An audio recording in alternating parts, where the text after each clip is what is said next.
We are very delighted to have you here today for the launch of the call for applications for the Timbuktu HealthTech Startup Accelerator Program. The theme for today's event is Sparking a Startup Revolution Across Africa.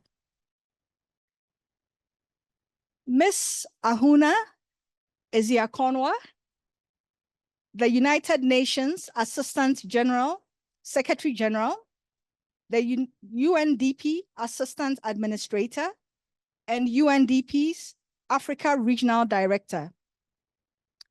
Honorable Minister of ICT and Innovation, Ms. Paula Ingabire, Honorable Minister of State of the Ministry of Health, Dr. Ivan Butera, the United Nations Resident Coordinator in Rwanda, Dr. Ozonia Ojielo, my very own United Nations Development Program in Rwanda Resident Representative, Ms. Fatmata Laveta-Sise, the Head of Mission and Country Representative for the World Health Organization in Rwanda, Dr. Brian Chirombo, the Executive Secretary, Timbuktu Africa Innovation Foundation, Ms. Natalie Jabangwe,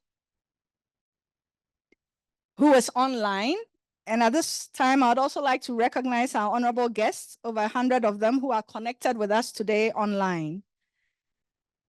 Senior government officials here present, excellencies, members of the diplomatic corps, heads of UN agencies, and I would like to recognize our very own UN woman, Janet Kem, who is here with us today, and also the CEO of Smart Africa, Lassina Cohn. Thank you for joining us today. Distinguished guests, innovators, aspiring entrepreneurs, fellow colleagues, all protocols duly observed. Muraho, Etisain, Nangadef, there'll be a test later, by the way. Jambo, Ekasong. Did I get that right, Ozonia? Okay. Salam alaikum. Kusheo. Good afternoon, everyone. That's good afternoon in different African languages. My name is Nana Teiba Chenboa. I'm the deputy at UNDP here in Rwanda. And I am truly excited, if you couldn't tell, and inspired to be in the presence of such a vibrant energy. This is indeed a momentous occasion. It is my honor to welcome all of you to the launch of the call for the applications for the Timbuktu HealthTech Startup Accelerator Program. Timbuktu is a bold public-private partnership with a vision to invest $1 billion of catalytic and commercial capital over the next 10 years to establish a distributed innovation network of 10 Pan-African hubs, with Kigali proudly hosting the hub dedicated to health tech. Today's event marks the beginning of an exciting journey for the Timbuktu HealthTech Hub in Kigali, a journey that will complement and reshape the landscape of healthcare technology across our beloved continent. The mission of Timbuktu HealthTech Hub is clear. It is to empower aspiring entrepreneurs and innovators to develop groundbreaking solutions that address the pressing healthcare challenges of our time, not only here in Africa, but across the world. The idea is to offer state-of-the-art facilities, mentorship, grants, and equity funding, as well as a supportive ecosystem that will connect startups with investors and potential partners globally. We aim to ensure that the next generation of African health tech leaders are able to thrive. We believe in Africa's immense potential to become a global leader in healthcare innovation, particularly with its abundant resources and vibrant young population. Through this accelerator program, we aspire to harness this potential and create a sustainable healthcare future for all. Distinguished ladies and gentlemen, as we start, we want to thank our esteemed partners and all you participants, both here and online, who have made the launch possible today. To our aspiring entrepreneurs, I encourage you to seize this incredible opportunity. Let us embark on this exciting journey together and ignite a startup revolution across Africa. I will quickly walk you through the program for today before I hand over to the first speaker. We will begin with a keynote address by the United Nations Assistant Secretary General, UNDP's Assistant Administrator, and UNDP's Africa Regional Director. 3 hats by our dynamic visionary leader, Ms. Ahuna Azikonwa. Following her keynote address, the event will gain momentum with an opening speech by our very own United Nations Resident Coordinator in Rwanda, Dr. Ozenia Ojielo. Next, we will learn more about the Timbuktu initiative through a video presentation. This presentation will really set the stage for us for a panel discussion, which will explore the new transformation models for spanning innovation and technology across Africa to bridge existing gaps in a fragmented ecosystem. This session will be moderated by Dr. Brian Chirombo, who is the head of mission and country representative for WHO in Rwanda. After the panel discussion, the vision will be clearer and within reach for all of us. How can we join the journey, you wonder? There will be a launch of the call for applications by my sister, the UNDP in Rwanda's resident representative, Ms. Fatmata Laveta Sise.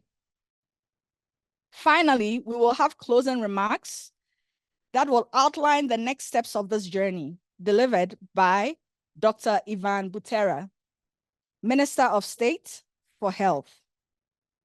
We will end the day with a photo opportunity for all participants. Distinguished ladies and gentlemen, without further ado, I will now hand over to our dynamic visionary, Ma Ahuna, for the keynote address. Thank you. Thank you, Nana. Good morning from New York to all of you. I hope you can hear me. Excellencies, our dear resident coordinator, UN colleagues, our CEO, Natalie Jabangwe, I see you on the screen. The UNDP Rwanda team, congratulations. We have been on a journey and the journey continues, and here you are about to declare Rwanda's territory around health tech. Well done, well done. And I want to also recognize all the partners in the room. We need you for Timbuktu. I think this is a global public good. It's not something that we're able here to do on our own, but really the idea is to boost the ecosystem, be a convening platform so that every partner is able to make their contribution. So Nana, you've actually said it all. What can I add? I think what we're seeing in UNDP is that talent is everywhere on this continent, but opportunity is not.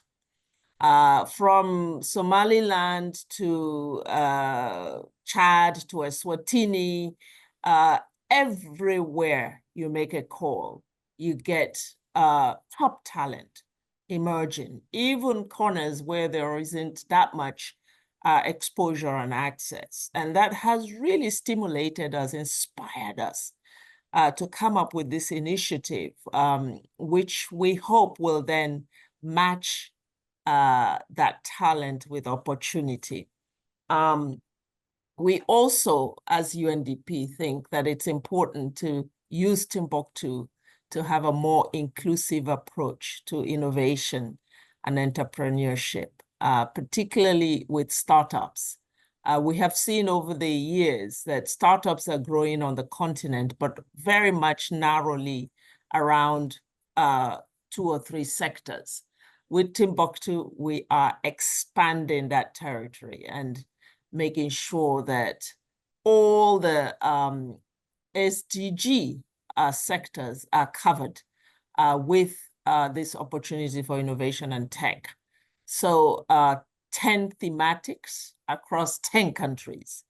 Also a signal that Timbuktu is powering this modern Pan-Africanism, where we connect our countries in a very meaningful way.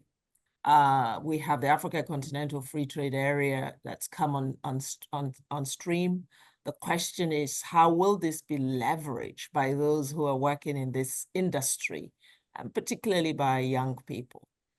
Still staying on the theme of inclusiveness is this idea that we have to also make sure that our young women have the opportunity. So you have a Timbuktu that's going to put a premium on making sure when we make these calls that we are fully inclusive of young women-led entrepreneurs and startups. We also think it is important to look at impact. So when we talk about these thematics across the 10 sectors, it's important to understand that our young people who are founders are not just looking for money.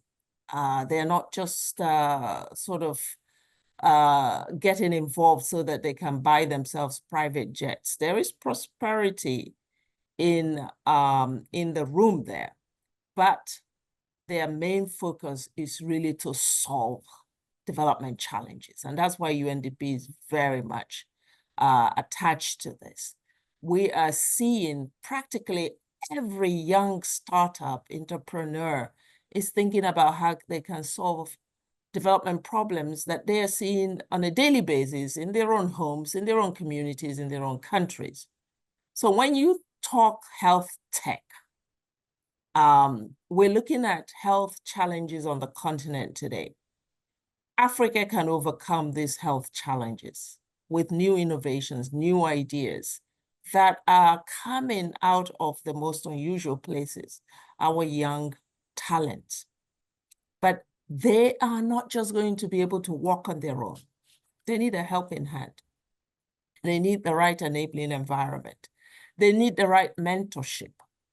They need the networking possibilities. But above all, they need capital. And Timbuktu's focus in that is in that early stage capital, which is quite important, but often missing, because venture capitalists don't want to necessarily invest in early stage. They want to invest in fully grown businesses. So what we're doing here today is making a statement that it's important to support early stage initiatives on startups, that risk capital is important, and we're going to raise it through Timbuktu to make sure it's there. It's important to make a Pan-African content to this movement. And so the HealthTech Hub in Rwanda is going to serve beyond Rwanda. I met just now when we were at TICAD in Tokyo, a young South African who is in the health tech business, and she brought her idea to Tokyo. And I said to her, did you know that we will be soon launching the HealthTech Hub in Rwanda? And she said, really? Oh, but I'm in South Africa. Unfortunately, I won't be able to have access because it's for Rwanda, right? I said, no, this is going to be for you as well. You know, it's from Cape to Cairo. The HealthTech Hub will open up 32 founders everywhere on the continent, and that's the magic we're trying to make here. So I am so excited. I want to congratulate the team, and I really look forward to what is going to come out of this. We just launched FinTech in Lagos. It was exciting to see 42 strong founders from 32 countries. So HealthTech is coming right at the back of that as the second. And we look forward to an exciting moment for this hub. So kudos and all the best with today's event. Thank you so much. And back to you, Nana.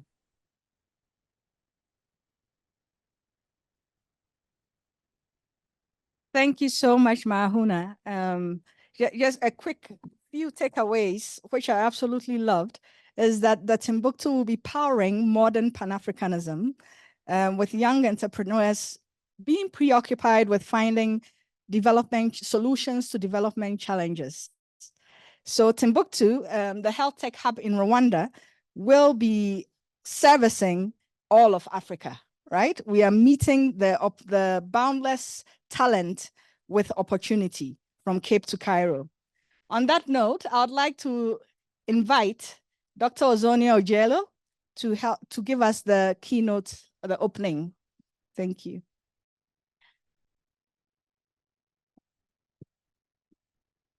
Thank you very much, Nana, the Honorable Minister for ICT and Innovation, and Honorable Minister of State for Health.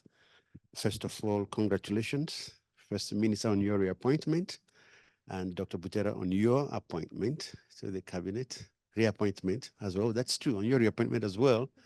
I think it's a demonstration of the confidence of the government in your leadership and the work you both do, as well as all the other members of cabinet in the work you do. So on behalf of the UN system, this being the first official event I'm attending since the composition of the cabinet, we'd like to extend our congratulations, our warmest wishes to the cabinet, and of course, our hope that the quality of the partnership and the relationship that's been established will continue to grow in leaps and bounds. And so today we talk about health and the health tech. But let me also recognize all the distinguished partners that are present, Smart Africa, all the other colleagues from different partner institutions or prospective partner institutions present and online, but also to recognize those connected from across the continent who are here. So we're in Rwanda, but we are reaching all over Africa. And then, of course, my colleague heads of agencies that are here, my dear sister Fatmata, who is our hostess, head of UN Women, head of WHO, Nana, all the other colleagues from the UN system that are present. So great congratulations to all of us. Our dear sister, Assistant Secretary General of the United Nations, Assistant Administrator, and Director of UNDP Regional Bureau for Africa, my sister Hunna Izia Kongwa. Congratulations for this vision, this initiative, and the fact of the progress that we have made today. I think we may be launching the HealthTech Hub here in Rwanda, but Rwanda is the forefront for the whole logic of Timbuktu. Our president is a champion, founder president, was there at the launch in Davos. This dream just less than 15 months old. It was in Davos in January last year. So less than 18 months old when this was conceived. My dear sister, you were present there. Not only is Rwanda a champion, Rwanda is also putting money into Timbuktu initiative, and the foundation will be based here. So I want to recognize Natalie, who is also connected online. What it does represent is a commitment of the government of Rwanda to addressing the issue of human capital development. That the biggest resource a society has is human capital, whether it's in education, whether it's in health, it's in nutrition, it's in social protection, it's in scaling and rescaling. You need to invest in your human capital. The results may not be immediate, but over a period of time, the quality of your human resource will create the transformation that you need to see happen. And the second is that then you enable them with new technologies, with new skills. So the human capital with new skills, new technology will make the transformation we seek to see in Africa. So we salute all the other countries that on this journey, we want to recognize all the prospective applicants across the continent who want to apply, but we want to warn you that here in Rwanda, we are ahead of the curve. And so the idea of the HealthTech Hub in Rwanda is also most appropriate, because what the government continues to do is to create investments from mutual de sante to all the other investments in a healthy society, because a healthy society is important to have a productive workforce. And the idea of a HealthTech Hub then in Rwanda is first to strengthen the user experience from a patient to access medical facilities remotely, to access consultations remotely, your lab report, your interaction with health professionals, wherever you may be seated. So in Rwanda, we don't need our medical personnel to be across the 30 districts of the country. Wherever they are, we want our citizens to be able to access them. But second, of course, is also the back-end experience from the provider perspective, pharmaceuticals, medical institutions, from knowing the drugs that the patient continuously takes, to tracking when they are out of supplies, to making sure you're contacting them and reminding them of where the next supplies are, to all the facilities that the patient can benefit from. So a front end and a back user interface is central to strengthening the availability of health services to our public. So what we are launching today, this foundation speaks to not only SDG 3 about good health, but is a foundation to all the other sustainable development goals about nutrition, about social protection, about education. Because once they have this, then they can leverage all the other possibilities and opportunities that are present for them. So this launch for application then, for us, is a watershed moment. It also signifies the new direction of travel for the United Nations system. So historically, the UN, given its history, is more or less a grant-based organization. But also, we're not big grant implementers. We're not big money. The UN has never been about the money. We've always been about the ideas. So our degree of ambition is well beyond our financial means, and that's what it should be. Because our degree of ambition is in the quality of our engagement with state institutions, with partners, what ideas we put on the table. It's not about the source of the money. It's about the quality of the ideas, the depth of the ideas, because our countries are in a hurry, more so Rwanda. Rwanda is in a great hurry for acceleration, for transformation, for change. We are so back in terms of our development, so back in terms of realizing the sustainable development goals. You look at the records from the Economic Commission for Africa, from the UN Department of Economic and Social Affairs about the implementation of the SDGs, average is about 17%, which means that no country in the world can meet all of the 17 Sustainable Development Goals. Rwanda wants to buck that trend by being in a hurry. So our challenge then as a United Nations system is not about the money that comes to us. It's about the quality and the depth of ideas, the depth of our ambition. And we are actually struggling to match the depth of Rwanda's ambition. So what we are doing now with Timbuktu and HealthTech Hub is a demonstration, a message to Rwanda and Africa. All United Nations agencies in the continent, you need to match the depth of ambition of your host government, because we must be in a state of emergency about where we are as a continent for our development. So our new cooperation framework, which we will finalize in the coming months now that Rwanda's National Strategy for Development, NSC2, has been approved, is to scale up that degree of partnership, the quality of the interaction, the quality of the relationship with private sector institutions, with groups wherever they may be, with financial institutions. It's not about the money that comes to the UN. It's about the money that is there to finance Rwanda's development, but also enable private sector to make a buck. So that's the new rationale, the strategic offer of the UN to enable, facilitate, broker, convene to support the government in this direction. So I want to congratulate Ahunna, all my colleagues in UNDP, but also the rest of the UN system. This is an offer to the UN to work together, but an offer to private sector, to youth groups, communities all over the world who are African. Let's come together to demonstrate that we can deal with this. As we talk about Mpox and all the other zoonotic and other diseases, they can be achieved. They can be addressed.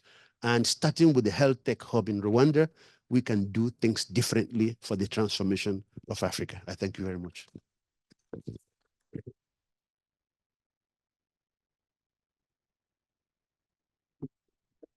Thank you very much, Ozonia. We will move straight to the video presentation to learn a little bit more about health, the Timbuktu initiative.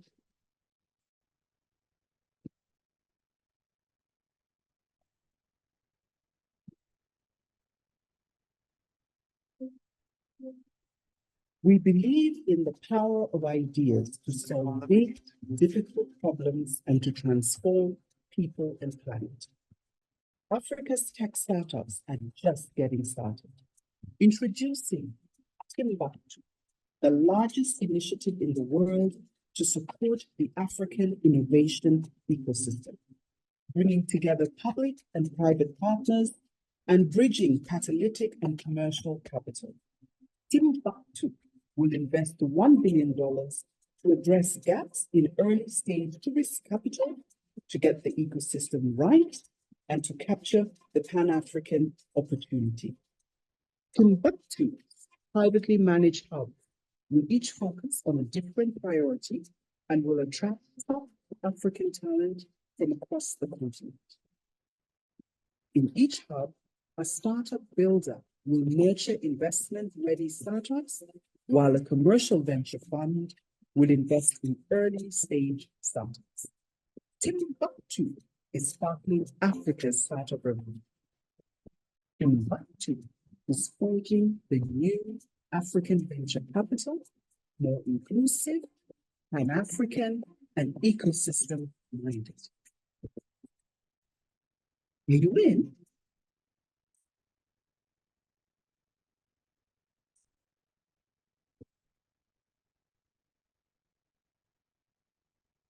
Are you in? I was waiting to hear the yes. Yes. I know one person who is in, the Honorable Minister of Health, Dr. Ivan Butera. I would like to invite you to give us a few words. Oh, okay. All right. Kim, okay. Ahuna. All right. I would like to invite our regional director back. She would like to say a few words before we continue. Thank you. Oh, no, Nana, I just wanted to kind of ask your permission to disengage because I have to go to the executive board of UNDP, which is starting now. But before that, let me also congratulate our Minister of State, Dr. Ivan, who is about to address us. You were the champion, Minister, for this tech hub. And we thank you really for your championship here of this hub and look forward very much to all the fruits that will come out of this for the continent. As the RC said, Rwanda has been a champion of many things to do with empowering young people. And you were trending in Tokyo, I can tell you, when we talked about youth innovation and the youth drive. Rwanda came up tops in terms of its footprint on in Rwanda and beyond, in supporting, empowering not only youth, but also women. It was just impressive to see your record, your track record. And so when we say that the Timbuktu initiative is headquartered in Rwanda, nobody shakes their head and wonders why. I think it's pretty obvious, and we're very proud of this relationship. But also want to recognize, and I now see her in the audience, my partner in crime, the Minister of ICT, Madam Paula. Well done. You are really the mother of this invention, and we are so impressed with your consistent, competent hand on this Timbuktu journey. And you are always looking beyond Rwanda. You've got such a big vision for the continent, and we recognize your leadership as well on this. I am confident that the HealthTech Hub is going to take off, and it will be on a speed lane, and we're going to see impact and stories soon. So congratulations and good luck.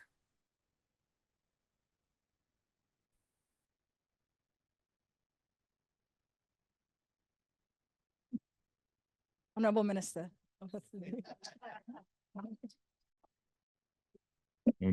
Thank you so much. It's so refreshing to always hear what Auna has to say, and we'd like to thank you for also championing this initiative and all the support that you're providing to the African continent. So good afternoon, dear colleagues, friends, family, all protocols observed. Would like to thank you so much of the support that you give us throughout the journey that Rwanda has been going through, and also at large on the African continent, all the efforts that you put in place. I think this is a milestone. It's a privilege to host a project that will connect health and technology on the continent here in Kigali. And it's also good that we are discussing this in this beautiful place that is Norhen, that embraces these two key pillars of the economic development of Africa.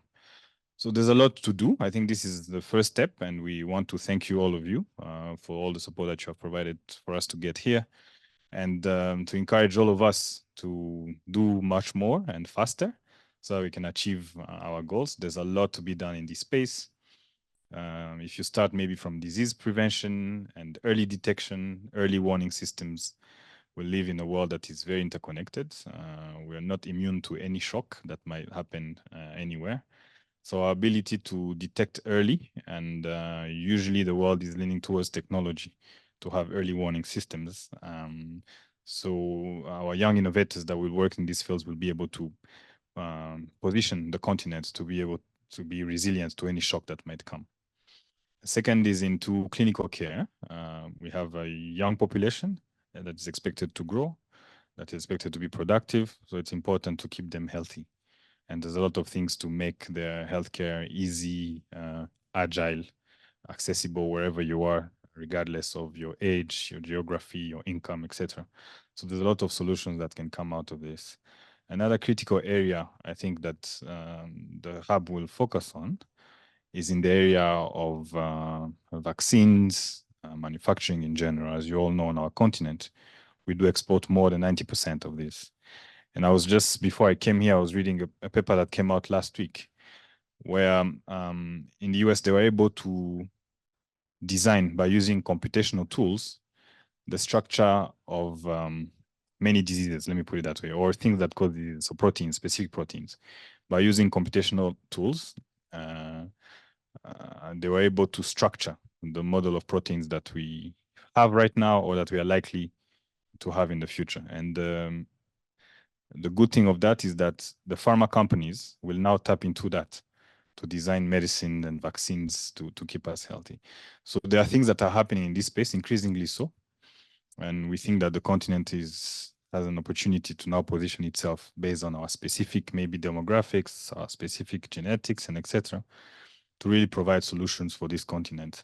It will not only save us, but also I think it's an economic engine. You can imagine the pharma sector globally, how much money does it generate and contribute. So there's a lot of things. I'm so excited. We can talk about a lot of things, but today was just to thank you and to ask you to continue being with us in this journey to elevate the level of life and possibilities of Africans. And as Rwanda, we are committed to continue to support these innovations, these new ways of doing things, of thinking, of putting into place, and looking forward to the success of everyone, and looking forward to everything that will follow the call for applications. Again, thank you so much, and wish you all well and a good day. Thank you so much. We in turn are very grateful for your presence. We know you're extremely busy, so we appreciate you making time to join us today. And also our regional director, who has to leave for the executive board meeting now. But we are not done. We still have a lot of exciting things to come.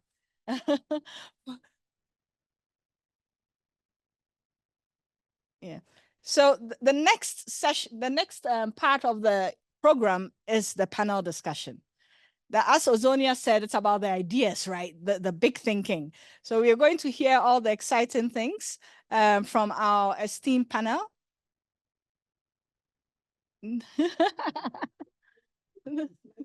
Okay. Yes, Minister wants us to do the presentation launch, so the state minister can do. Okay, that's an excellent idea. Yeah, we are dynamic.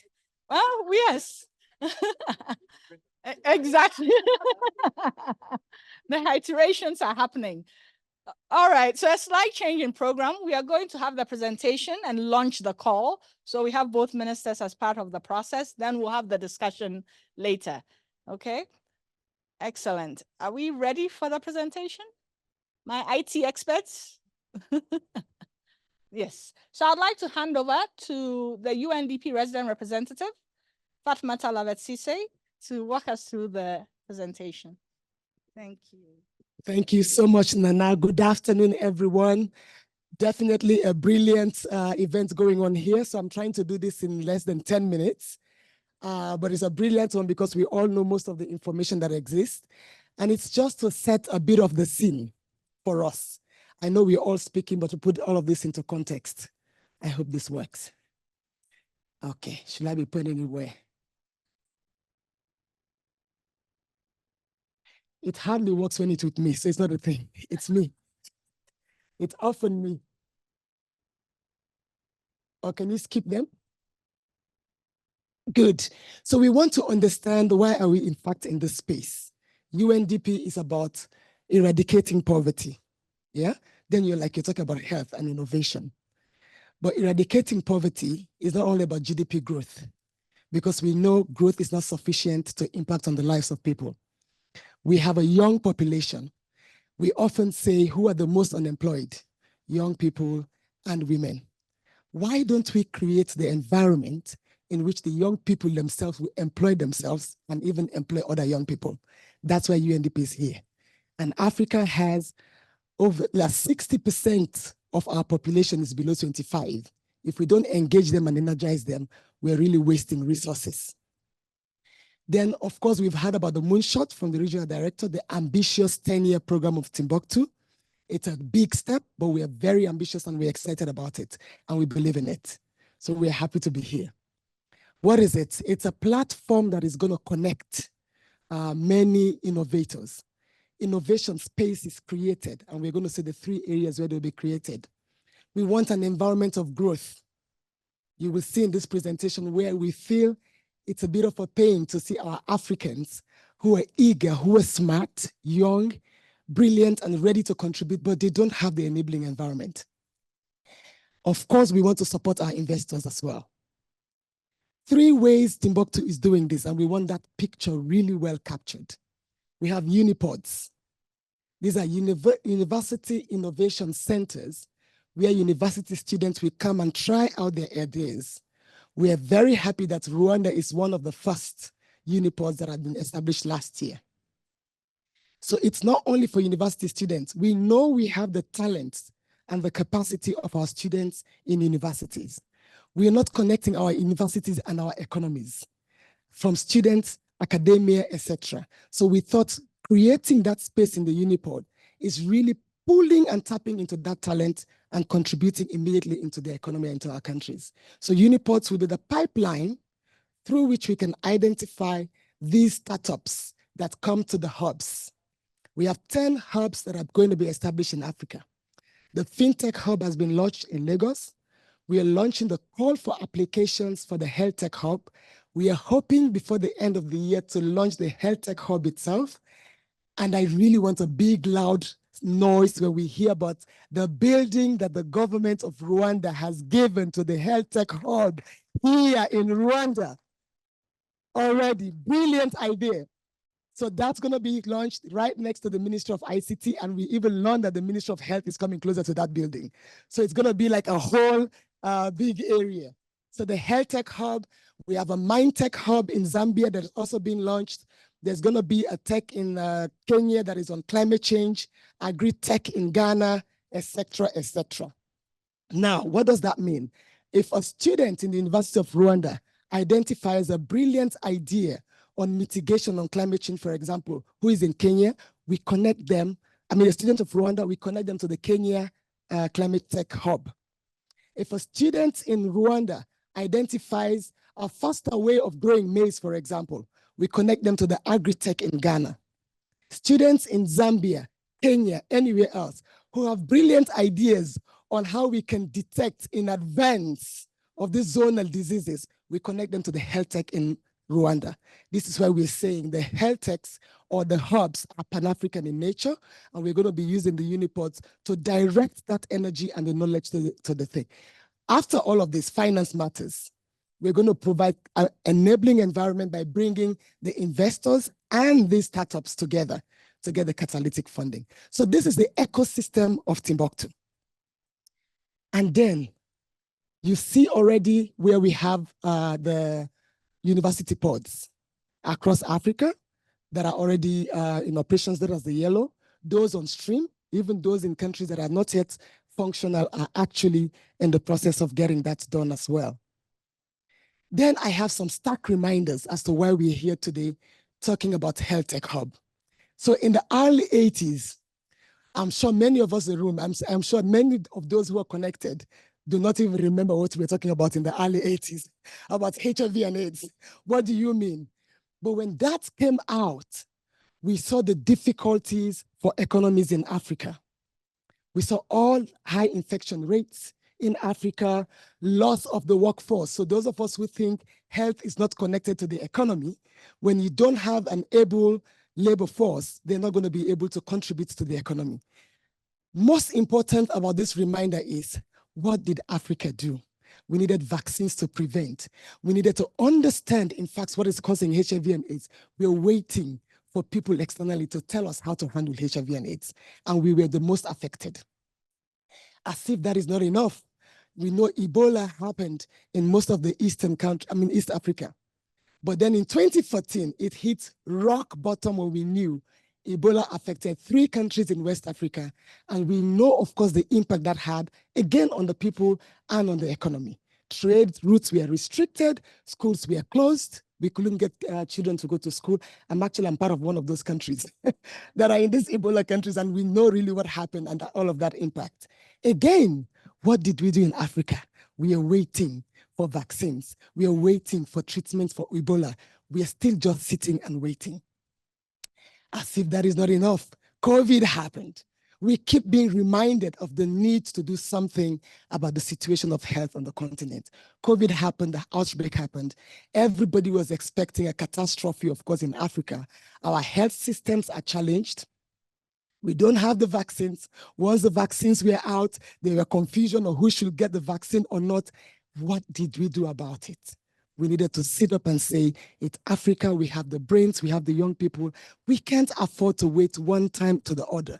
We can't afford for our children to ask us, what did you do about it? And this is really the motivation behind Timbuktu, because we don't want to be asked. It's better that we tried and we couldn't find a solution. But in not trying, you've already failed. And I think that's why we can't afford to do that anymore. Again, 2024, Mpox outbreak. Aren't we still waiting? Aren't we still seated? Where are the vaccines? The treatment is limited. It's not enough in supply. What is going on, Africa? It's time to wake up.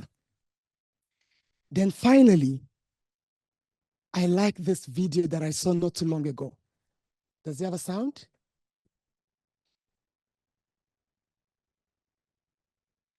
One precocious teenager became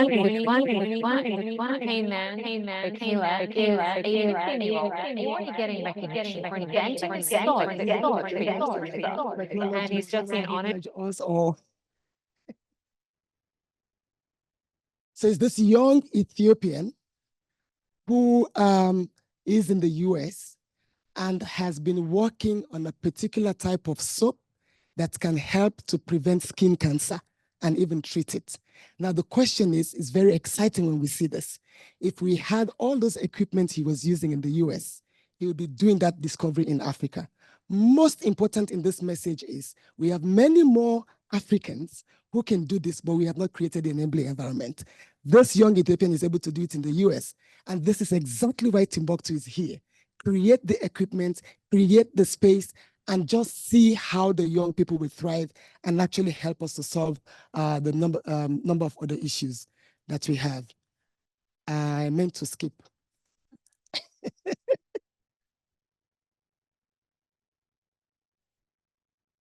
Okay, we are close to that end. So just to say, we have asked ourselves and we've stopped asking ourselves. Now it's time to take bold steps and bold actions, all of us. university, private sector actors, the UN system, government, with all the policymakers that we have, and all the stakeholders that we need to monster together. I think that's the end. Can you then skip it, please?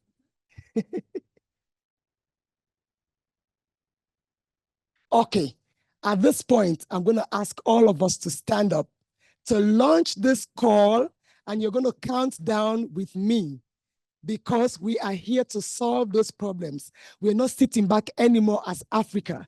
We have not to be on the table, but we are on the menu, and we are the cooks ourselves, and we are serving the food.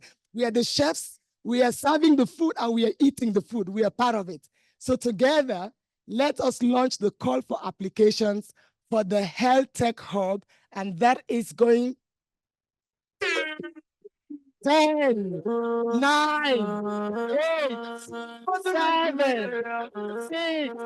6, 5, 4, 3, 2, 1.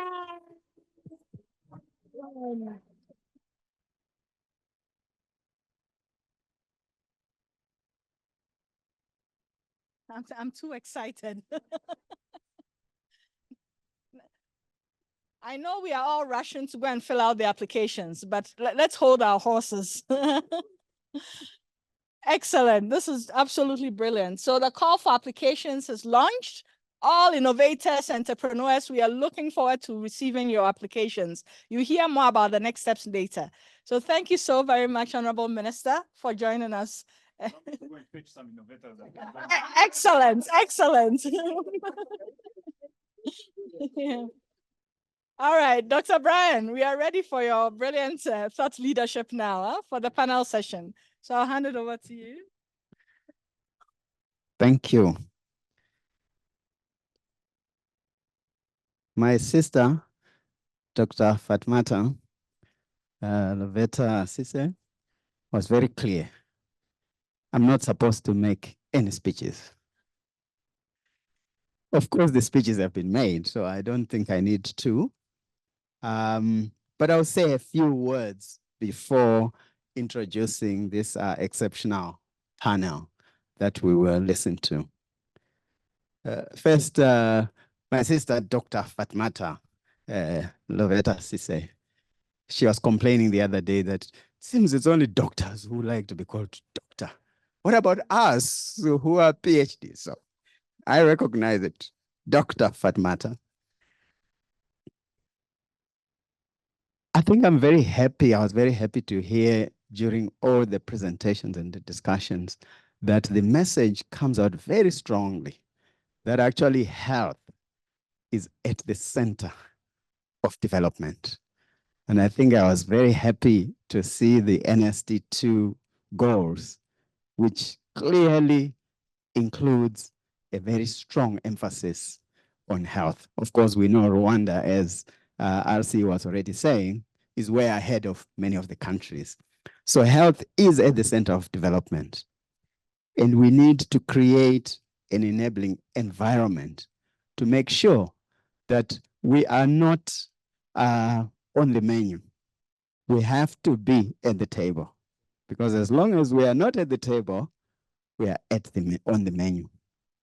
And as long as we're not on the table, exactly as Fatmata has said, we are sitting and waiting. Ebola, COVID-19, Mpox, we're still waiting. Mpox now, we don't have the drugs, the treatments. They're somewhere else. We don't have the vaccines. They're somewhere else. So this is really exciting because it's launching us to a place where we say, as Africans, let's utilize the capacity, the skills that we have, particularly in our young people, so that we will be at the table and beginning to determine where we should be going as Africans. So I will introduce our eminent panel, and then I'll ask them to take the chairs. So starting off with Honorable Ms. Paula Inkabe.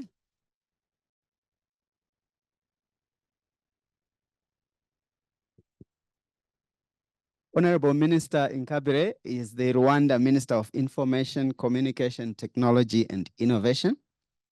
She was previously, or has previously served as the head of ICT Business Development Department of the Rwanda Biomedical Board, and also coordinator of the Kigali Innovation City Project.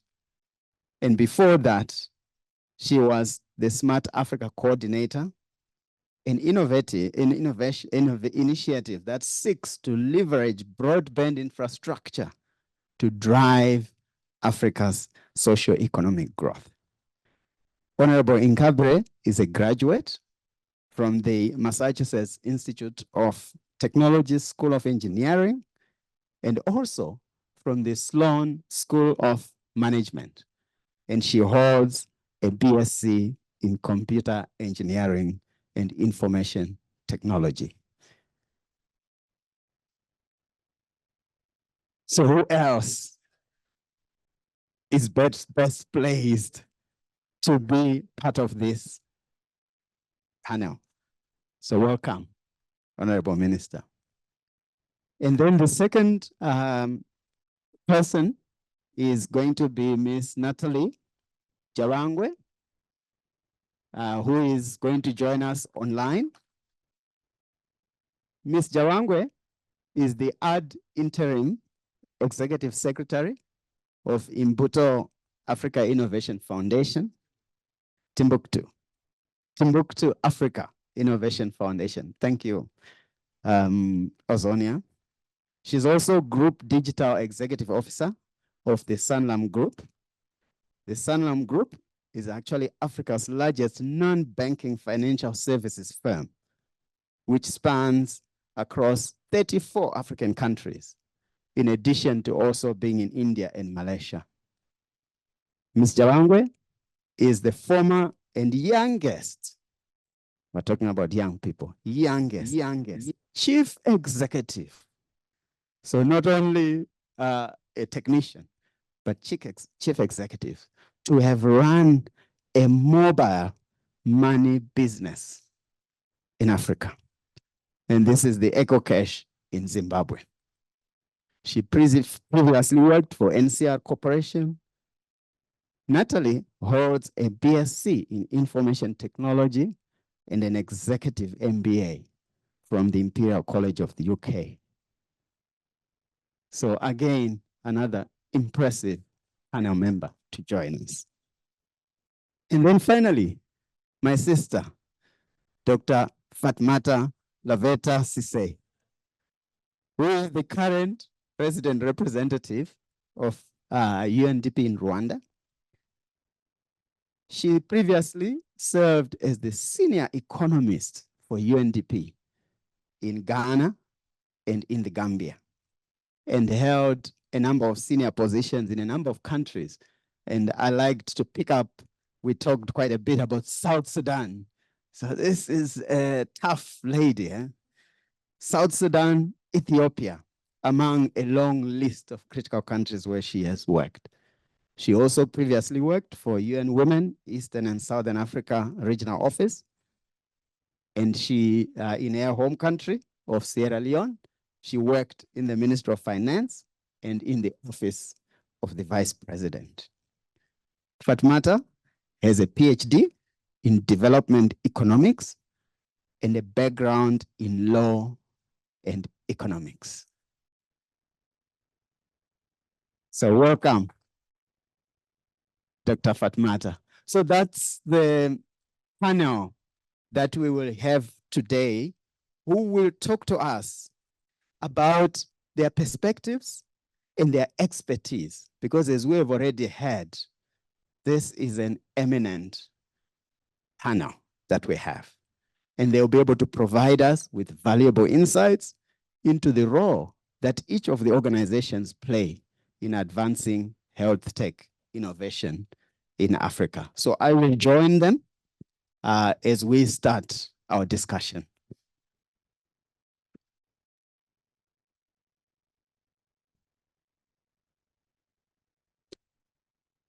Thank you. So I will start off with giving the first question to Minister Nkabire.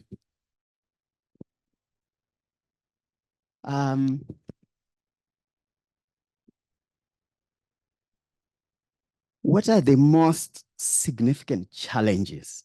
Because we really need to start off with where are some of the challenges and some of the gaps that we have that Africa health tech startups face? And how can initiatives like Timbuktu help to overcome some of these challenges? Minister. Thank you very much. Good afternoon, everyone. It's a pleasure to be here, and congratulations to everyone for finally launching this call for applications. I'm very excited to see what is cooking with the different innovators, the ideas, the innovations, the solutions that they're working on, and more so working with them to figure out what's the right environment that we need to create as partners so that many of these solutions can actually thrive beyond the ideation stage. So I'm very excited for all the innovators and entrepreneurs that are going to be part of this process. And I hope you're also equally excited and really looking forward to seeing through beyond the applications, really bringing to life most of the ideas that you already have in place. Now, coming back to the question that you ask around challenges, and I think when you look at health tech startups, there are a number of challenges, and it's even hard to determine which one weighs heavier than the other. But I'll speak to a couple of them and sort of weave in how Timbuktu comes in to support this. I think when you look, just generally, when you look at the health ecosystem, as complex as it is, and Fatmata did share really, the health crisis that we've had to go through, not just as the African continent, but even globally, we've had to go through a number of crises around the healthcare ecosystem. But then the challenge that remains is everyone, every government, every partner is looking to make sure that we can afford quality, accessible, and affordable healthcare services to our population. And how do we do that? I think when you look at the journey that most health tech enterprises and startups undertake is to leverage technology to close the gap of access, to close the gap of inclusion, and to a large extent to close the gap of affordability, because in the many complex processes one has to go through to achieve quality healthcare services, there's also a lot of money that has to be spent to get there. And so I think technology plays that equalizing role, or the ability to enable this access to be possible in a more inclusive and affordable manner. But what you typically will see across the board is, are these ideas able to scale? If the answer is no, why can't they scale? Is it that they're not a good market fit or product fit for the market that we have? Are there any regulatory barriers? And I mentioned this because as sensitive as the healthcare industry is, it also means that there's so many guardrails that are put in place to really ensure that the risks that come with making sure that we provide quality healthcare and make sure we have a healthy population are really taken into consideration. And so sometimes these regulations, whether they're absent or existent, sometimes they're absent when it comes to health tech startups, but even those that exist sometimes could be so stringent that the ability to innovate for many of the startups becomes very difficult. And then you have the fragmented processes when it comes to regulations that make it quite difficult for startups and innovators to navigate this regulatory environment. What is more so for even the African continent is because we're still on the journey of harmonizing the regulatory landscape. It also means that if you have to scale to any particular, geography, you have a whole set of regulations that you need to, respond to.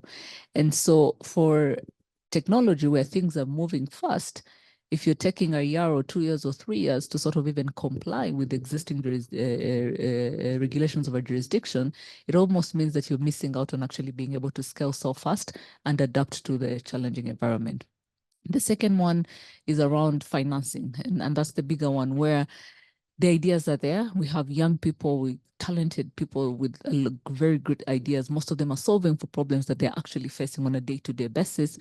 but the money that it's going to take for them to be able to scale and even compete with the big boys in the industry really is not present, whether it's a very nascent venture capital industry, people who can believe, in these startups.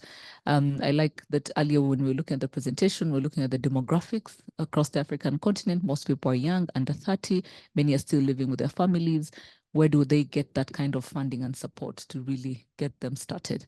So let me move very quickly to where I see Timbuktu playing a role. One, we saw the concept of unipods, and at our University of Rwanda here, we already launched a unipod. What's exciting about it is that we are able to tap into the talent pipeline of young people that are still at university to be able to start working on their ideas. So they don't have the pressure to find a job to survive, but they can start working on their ideas even while they're still in school. And hopefully with the right financing instruments, by the time they graduate, they already have something that they can work on that is sustainable for them, but can allow them to make an impact.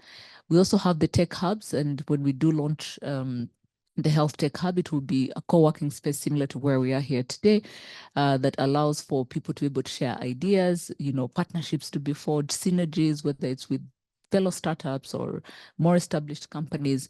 And what that helps us even on the regulatory side as governments is that then we have a space where we meet these people and understand what are the list of challenges that we have to walk through with them. How do we create that space as a test bed? We've always talked about sandboxing some of these ideas. Is this a great space to do that? But even being able to identify the different entrepreneurs. So I feel like what UNDP has done, and through the Timbuktu program, what is very exciting is that convening power of bringing everyone together. The policymakers, the industry players, the people with the money, the academia, because we really need to do a lot of research so that we're building homegrown solutions on the continent that are addressing our very specific problems. And even when we talk about 1 billion in the grand scheme, it may look like a drop in the ocean, but every idea has to start somewhere. And I think this 1 billion, if it's very well targeted and we get the right entrepreneurs that can be supported through the process, we'll be able to grow it even 10x to a point that, everyone can be supported to scale most of their solutions on the continent. Thank you very much, Minister, for highlighting some of the key challenges and beginning to also address how we can move forward. I think I particularly like when you highlighted that technology is the one that can actually equalize. And of course, for me in the health sector, I know that we haven't done as well as we should. So it's really exciting to have the HealthTech Hub here in Rwanda and beginning to do that, not only for Rwanda, but for our continent. Maybe I could move to Ms. Javangwe, who is online. So Ms. Javangwe, how do you see the health tech innovations addressing the unique socioeconomic and healthcare challenges that are specific to the different regions of our continent? Because we know that we do have some specific issues that we have in the different regions. Ms. Javangwe. Thank you very much indeed, moderator. A wonderful afternoon to all of you.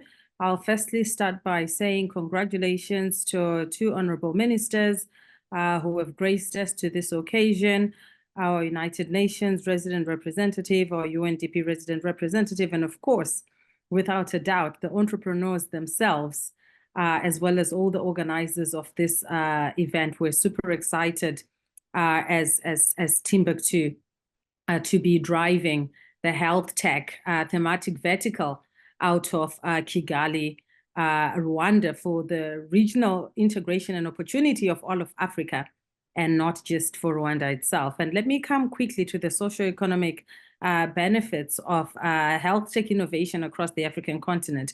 You'll all know that the African continent has the lowest mortality rates in terms of longevity across the whole of the world, and there's systemic challenges that keep us in this specific boundary. And of course, most of them are economic, and economic in the sense that we have to drive better infrastructure, we need more capital. But the third one we're inherently solving for is actually building the tech solutions and the infrastructure that's required to drive development in medical care.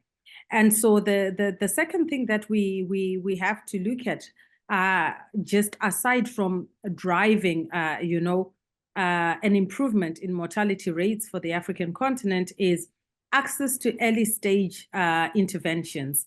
And it's technology in healthcare that really can help us solve for preventative solutions in healthcare in the same way that developed countries have been able to do. In fact, what Africa can do on the back of technology and the mobile revolution is be able to provide predictive analysis and on the pulse solutions that can actually reach people notwithstanding their geographic locations. And so that's from urban centers to rural areas in real time.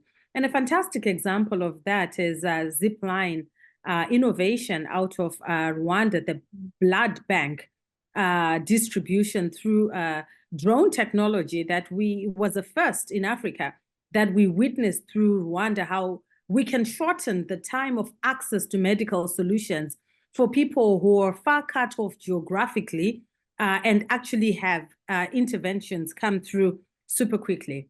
But the other one is what Minister Paula mentioned, which is the ability to be able to start on innovation and solution and problem solving early on.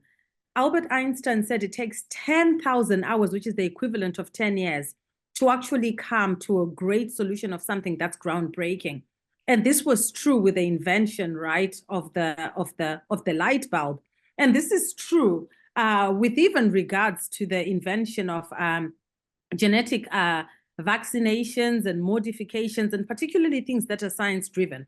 So on the African continent, if we don't build the pipeline early, if we don't provide the infrastructure early, the socioeconomic benefits in terms of longevity, in terms of productive nations, and in terms of actually preventative healthcare won't come through if we don't intervene in those 10,000 hours earlier. And so the flagship interventions that you're seeing through the unipots, for example, that Minister Paula was talking about, are really necessary innovation. And then the niche focus and the specialization around the thematic verticals, such as healthcare, become absolutely important.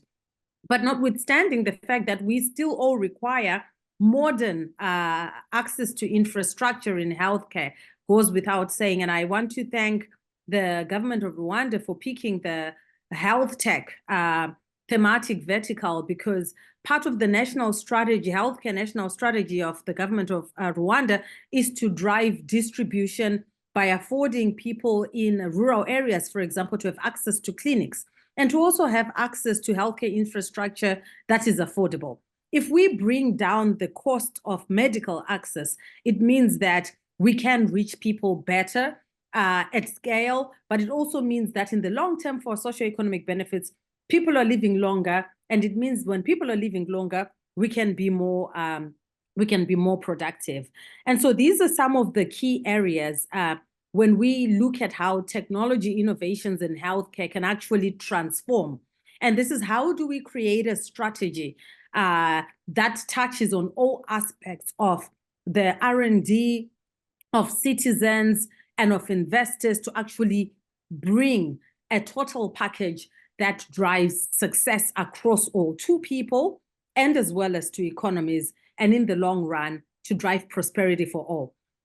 We often think that prosperity for all is about having a lot of money in the bank, having a private jet. And I think our regional director, Madame Ahuna, mentioned something along these lines. Prosperity for all rarely speaks to having healthy nations. And when we have healthy nations, it means children can go to school. It means we can create better jobs. And it means that we can drive the growth of our GDPs.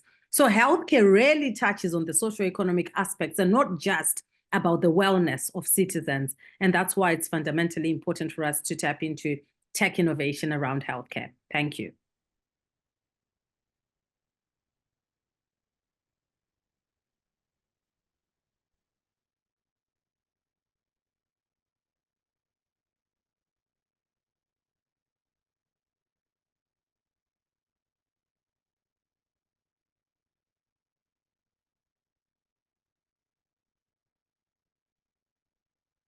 the addressing both. So thank you very much for those remarks. I want to come back to my sister, Dr. Laveta Sisay. So in your experience, because we've already heard you have been everywhere, I looked at the list of countries. She has been everywhere. I thought I had been everywhere, but I think I can't beat her.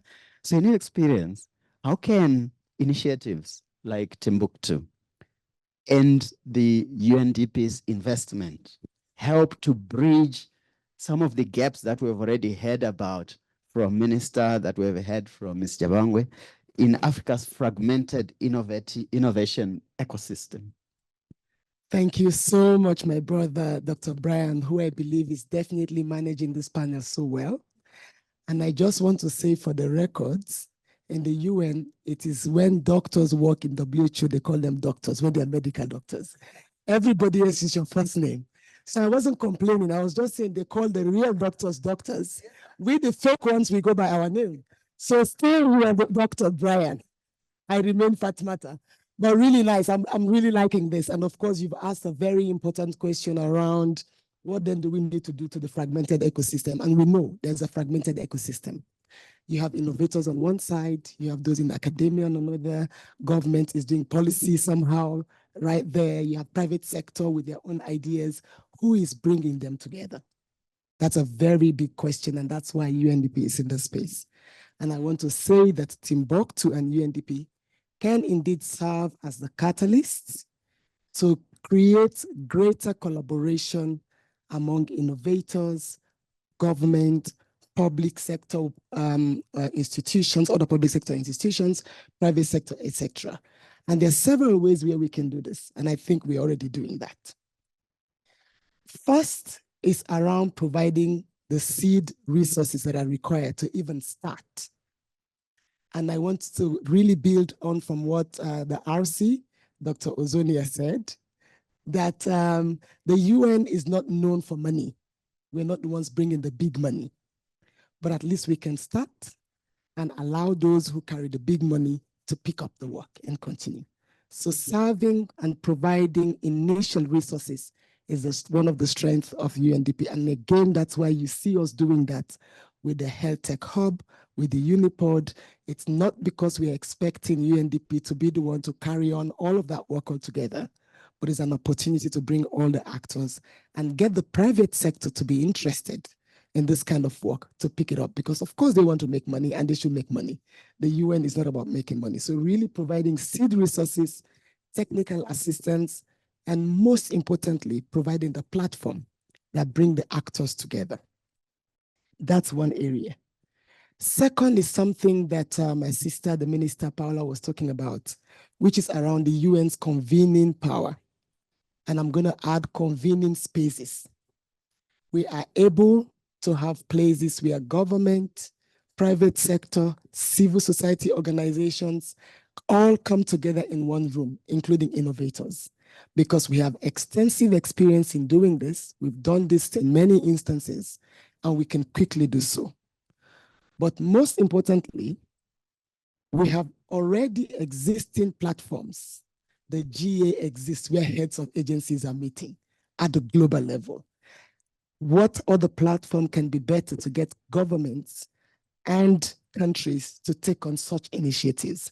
It's really the UN that has that platform.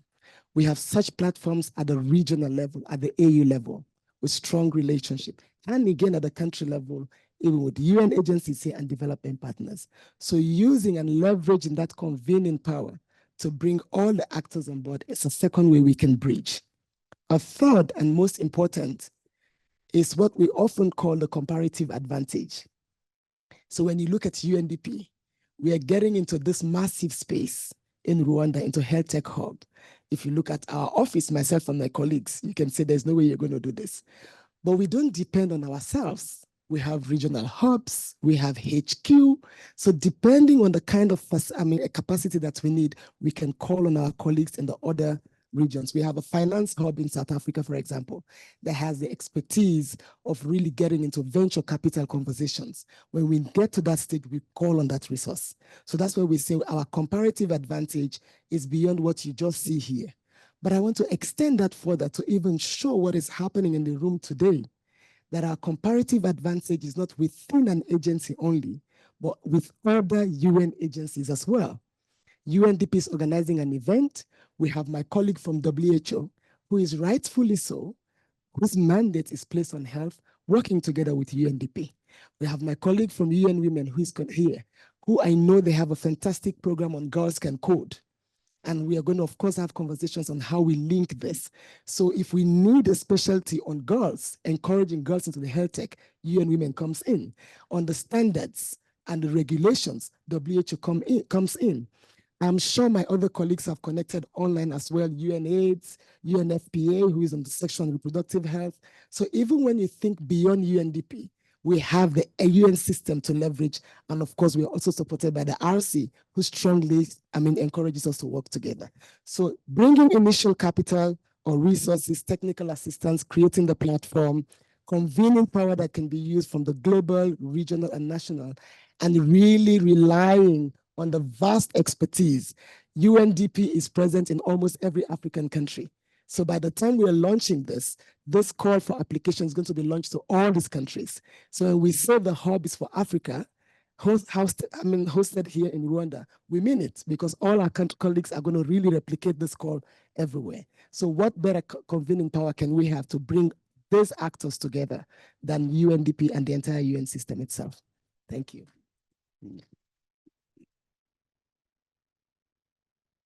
Thank you, Dr. Sise. So, well, we call, that one I won't give up. We call my brother doctor. So you are a doctor, definitely. So I think you highlighted the role of UNDP and of course, how this initiative would help work as a catalyst. You talked about seed funding. You talked about how to then leverage with those who have funding to actually be able to put in funding, particularly the private sector. You talked about the convening and also, of course, most important, the comparative advantage, making sure that the different partners with their different comparative advantages come in. So thank you. I think that's very helpful. Let me come back to Minister Nkabire. Just quickly now, so you did talk about some of the challenges and you highlighted how the different agencies and powers can start providing input. But one aspect which I wanted you to just add on is the collaboration between, because Fatmata did talk about some of the collaboration with the private sector, etc. But can you highlight some of the key components with regards to collaboration between government, academic institutions, particularly, we have already heard about the unipods, and the private sector, so that there can be enhancement of innovations in health tech across Africa? Thank you. Maybe what I would even say is coordinated collaboration, because essentially every partner has a role to play. And I think Fatmata, went into great detail to look at what the role of each stakeholder is in any ecosystem. However, when it's siloed interventions, what ends up happening, take a picture of, you have, let's say, 100 health tech startups, and maybe policies that are being created are fit for maybe 50% of them. And then when funding comes, it's not necessarily directly targeted to those areas that only have regulations in place. When you're trying to do market access, it's another bucket of startups. So before you know it, some have challenges that are more pronounced than the other because of the different support that is coming across the board. But once you have this coordinated approach, then you know that what kind of enabling regulations and legislation do I need to put in place? If it's funding, and I like the fact that we're doing this call for application, because what it's going to enable us to know is what exists out there. What is there? So many of the startups are based here. A couple of months ago, we had a session with the Minister of Health where we wanted to understand from the health tech startups what kind of challenges they had.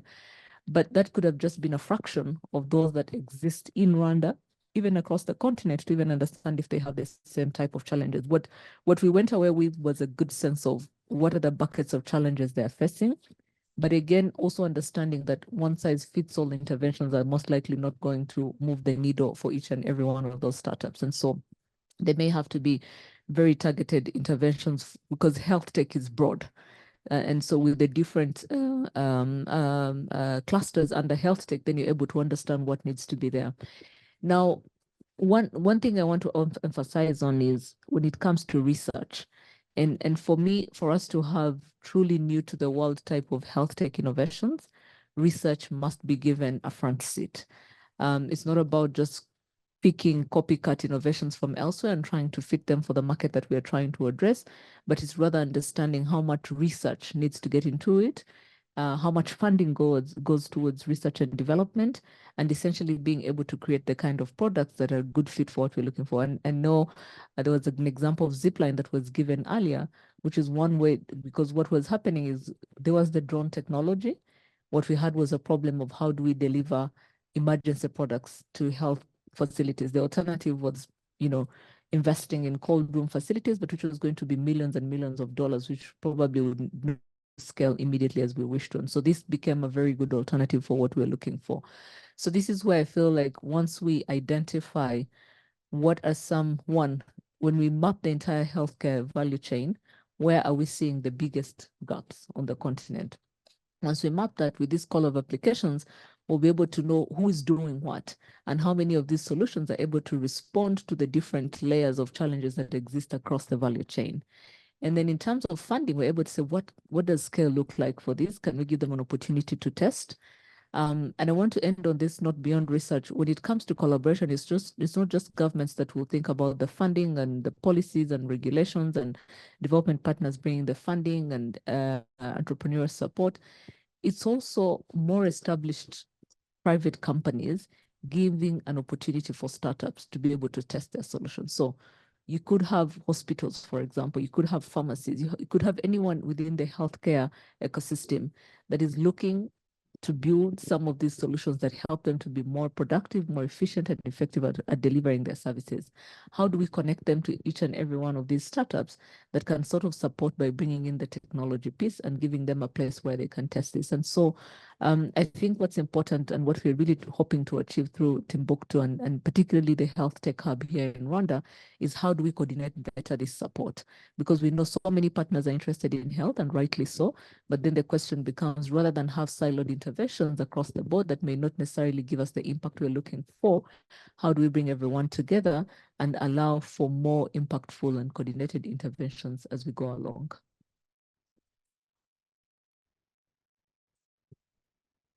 Wow, thank you, Honorable Minister.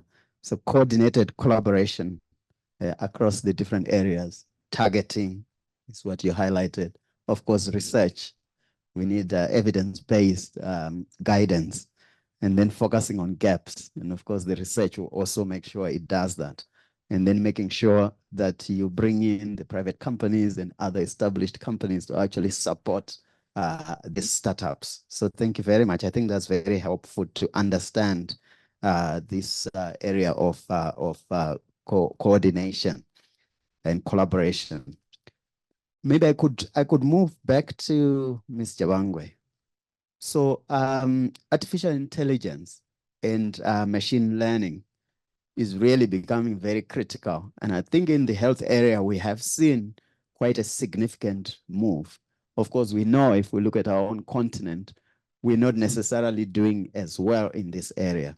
So what are some of the most promising applications in these areas that Timbuktu would help us to begin to help scale effectively? Because we know there are a lot of startups, a lot of things happening, but the issue has been scale, particularly in our continent.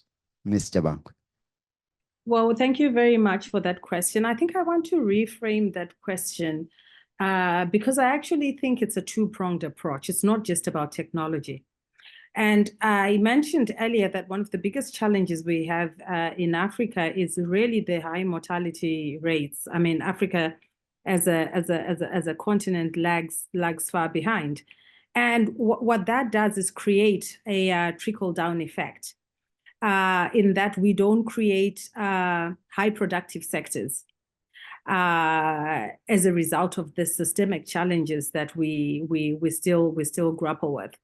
So the kind of interventions that we are driving with Timbuktu really in the first place is set out to solve for the systemic challenges that we're talking about. Because if we do have healthy nations, then I think we can have more people in the creative and research and development arenas to actually be able to drive this innovation that we're talking about. So I often want to put together this juxtaposition that there is a correlation before we even talk about technology and access to technology, that we do need the workforce for starters, and that we actually have to solve for the fundamentals at a really early stage within the life cycle in terms of driving sustainable healthcare. But let's talk now about modern medicine and modern healthcare. So as you would put it, AI and machine learning are they're still quite nascent technologies, although we know that the promise that exists in AI and machine learning will drive for greater efficiencies. But the biggest problem we have on the African continent is that we actually don't have access to the latest tools. So AI and machine learning require us to mine huge amounts of data, which require surplus supply of electricity, and requires viable infrastructure in terms of data centers to some degree for us to be able to do this at scale, right? On the African continent. But I think we've started somewhere from the mobile revolution, which Africa, by the way, has leapfrogged. And I think as a result of being able to access data by creating application solutions, we can use a lot of that data and rudimentary or early stage nascent AI and machine learning to really create predictive analysis, as I spoke about earlier. I think one of the key things we saw in COVID was actually the ability for us to be able to do distributive frameworks that were able to show us what specific areas the pandemic was spreading in, at what time and how quickly, and governments and healthcare operations were able to provide early stage interventions. Another area that we're seeing where AI and machine learning can really become helpful is in genetic sequencing. And we're starting to see a lot of that really develop across the world, really.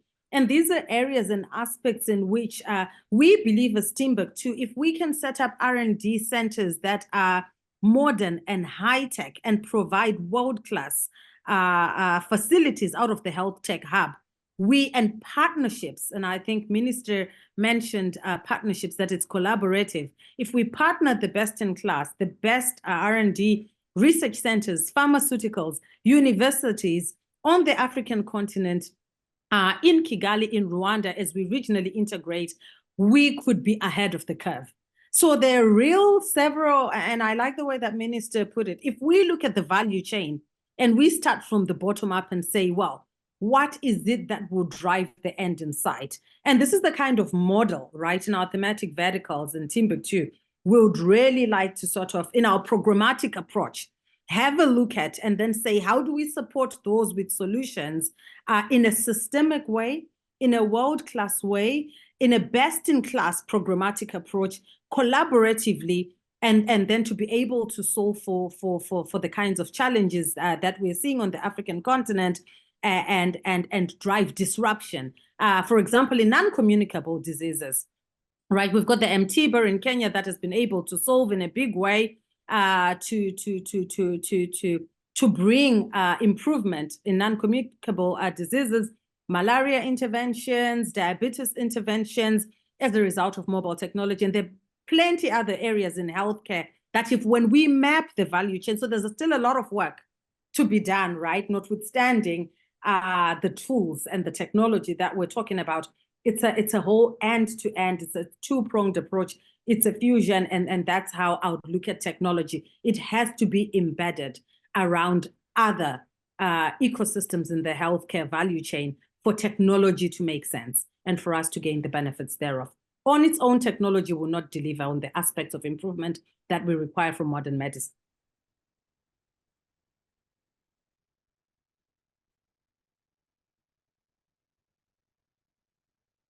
Jawangwe, for highlighting the critical need to solve our systemic challenges.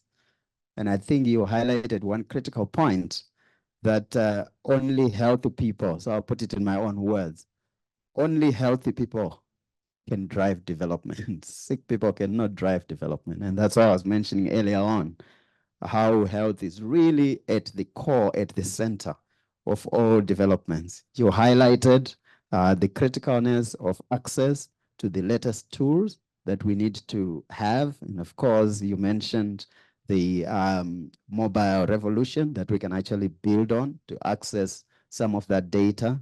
You talked about the R&D centers and focusing on a value chain. And then I think lastly, I think you highlighted also, it's not just about prevention and other aspects, but the whole issue of non-communicable diseases is really key, because actually it's the NCDs which are beginning to drive ill health and death, not only in developing countries, but also here. So it's really key for us to begin to look at how we can actually drive some of those areas. So finally, I'll come back to my sister, Dr. Sisay. So for UNDP, what are some of the thoughts and strategies that are being thought through in terms of implementing in collaboration with Timbuktu to strengthen the health tech ecosystem, which you eloquently talked about earlier on in Rwanda and of course across Africa? Thank you very much again, moderator. Excellent panel and absolutely excellent responses. But allow me to share my excitement that we are in a room full of young people. So we are not talking to ourselves. That's exciting. I'm very also happy to note that we still have about 100 participants online listening to us. That's exciting. Because the one thing that UNDP is going to do with Timbuktu is to get this message out there to young people. This is not about us. I think our time is passing by. That's a reality, whether we like it or not. This stage is for young people, and they are the ones that should be in this room, and they're the ones that should get the message. So passing the message is really going to be important for us in strengthening the ecosystem. I'm also happy when I hear WHO, you're making the emphasis on the importance of health. That is true. In fact, in UNDP, we say our raison d'etre is human development. Our existence is about human development. We do not rate countries as per their GDP growth. We rate countries about human development. And we're looking at two composite indicators, GDP per capita growth, education, and health, long life. So the aspect of health is so important to development, and I also want to underscore that. But to respond more specifically on how we're going to strengthen the health tech ecosystem, and noting very well the emphasis that Paula made around scaling up, because this is not about just identifying startups, but it's about really identifying those that we can scale up. There could be just one startup. We don't need 100 startups.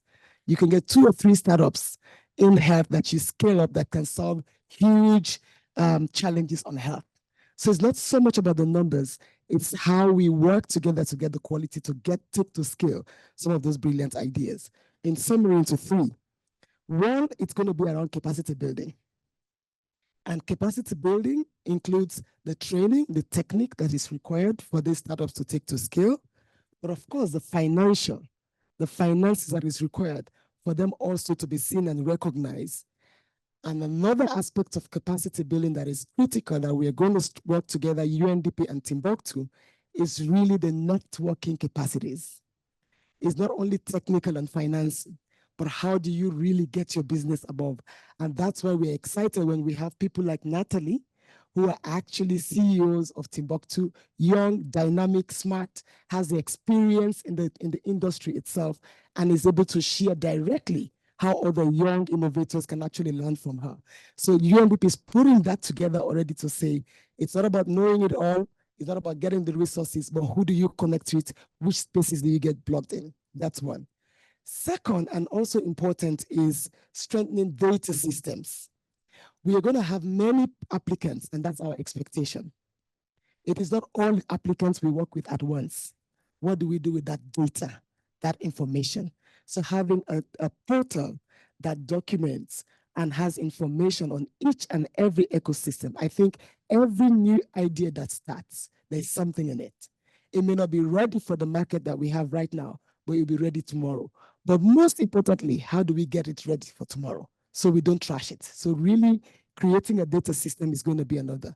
A third, and I'll end there, even though we have more, is really partnerships.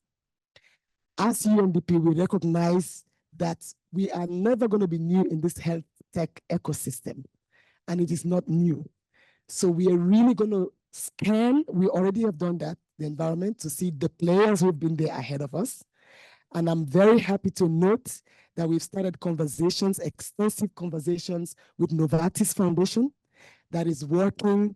We have an African HealthTech Hub, and I'm happy to see Olivia in the room, Jepaigo, and maybe Sarah is also connected, Novartis. We are going to continue that conversations.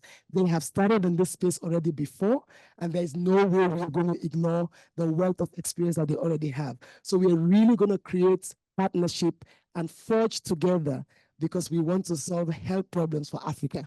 We have similar objectives, similar ambitions, so we're really going to pull together. So creating partnerships, and that's why within the UN system, with other governments of like-minded, and of course, private sector and health tech related institutions in the ecosystem, we're going to work with them. So those, we're really going to believe that UNDP and Timbuktu is going to strengthen this ecosystem that we think is fragmented because it's happening, but they're not coming together in a seamless and a smooth way.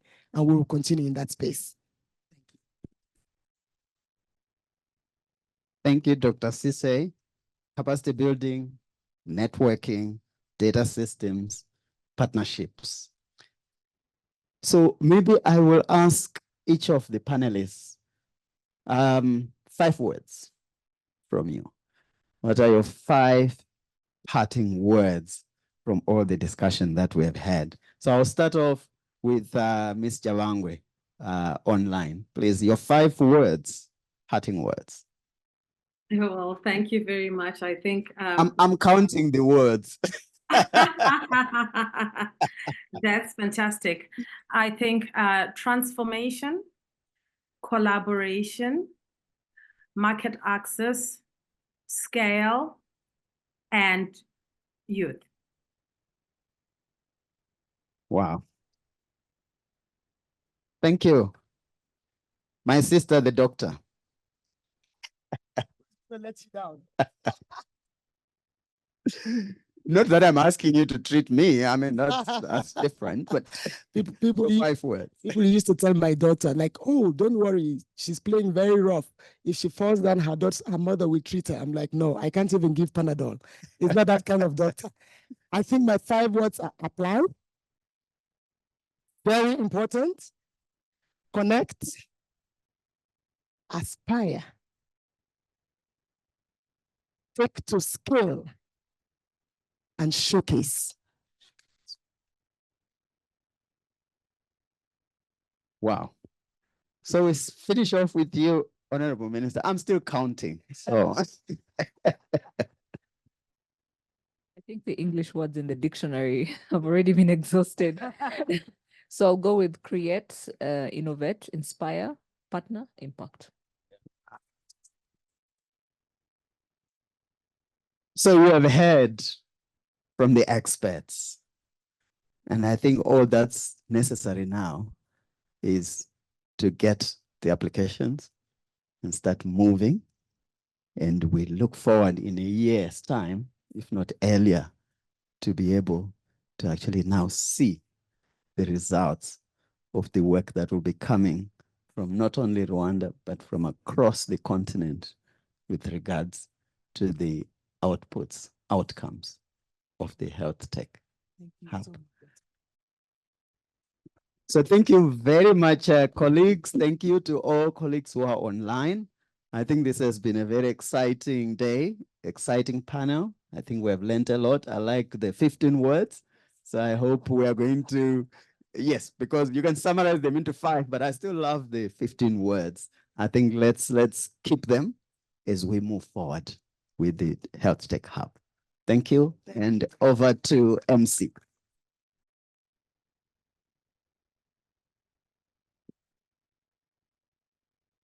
Thank you very much, Dr. Brian. I have only one word for him: brave. Huh? B for brave. Huh? He was the only man in the panel, the moderator, and he had 3 powerful women, and he held his own. So you did extremely well. Thank you so much for our esteemed panel members. I think we have set the ball rolling, right? The next thing now is to all gather together and commemorate this moment with a photo.